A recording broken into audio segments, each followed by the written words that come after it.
Bonjour à tous, c'est Léo. Donc on va voir ensemble une base de l'anatomie humaine puisqu'on va dessiner une tête en perspective d'un personnage de 3/4 dos, une position qui n'est pas évidente à saisir. Vous voyez que là je trace déjà une forme sphérique pour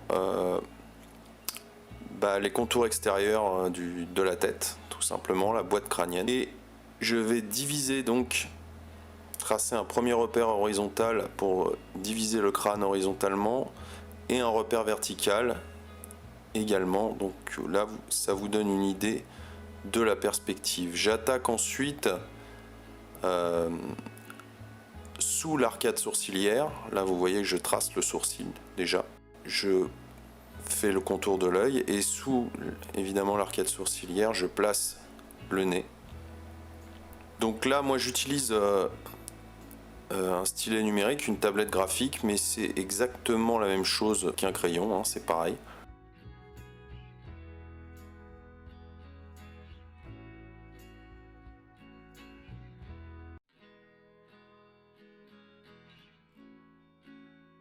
Ensuite, je place la bouche. Vous voyez que j'ai tracé également un repère pour les joues, qui nous donne une idée aussi supplémentaire, une information supplémentaire pour la perspective. Là, j'arrive sous le menton. Je prolonge l'axe vertical qui me sert de repère pour terminer la mâchoire inférieure.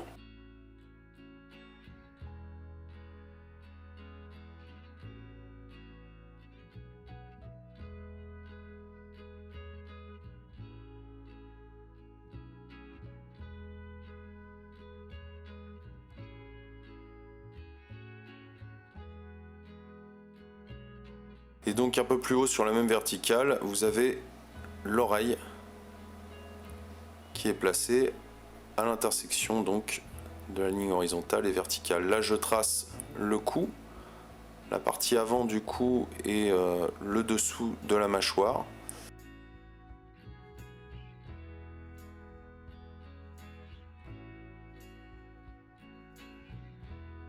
Et là, je vais reprendre un peu mon repère de boîte crânienne pour le réduire un petit peu. Vous voyez qu'il était un petit peu trop long. En gros, la boîte crânienne s'arrête à peu près au même niveau que le nez. Vous pouvez tracer un axe horizontal. Là, j'ai séparé en deux la boîte crânienne pour placer mon muscle cervical et la limite du cou.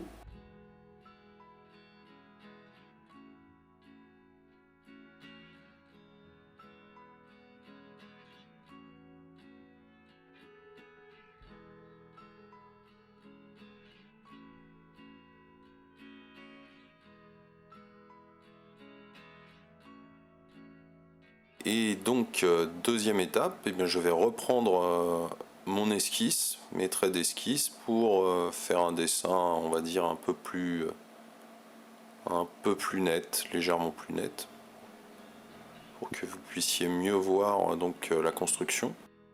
C'est vrai qu'on a toujours tendance à, quand on commence à dessiner des personnages de face ou de 3/4 face, hein, des profils plutôt classique. Là, c'est vrai que la position est moins évidente, mais elle est néanmoins très utile, hein. On devrait pouvoir être capable de dessiner des personnages dans n'importe quelle position.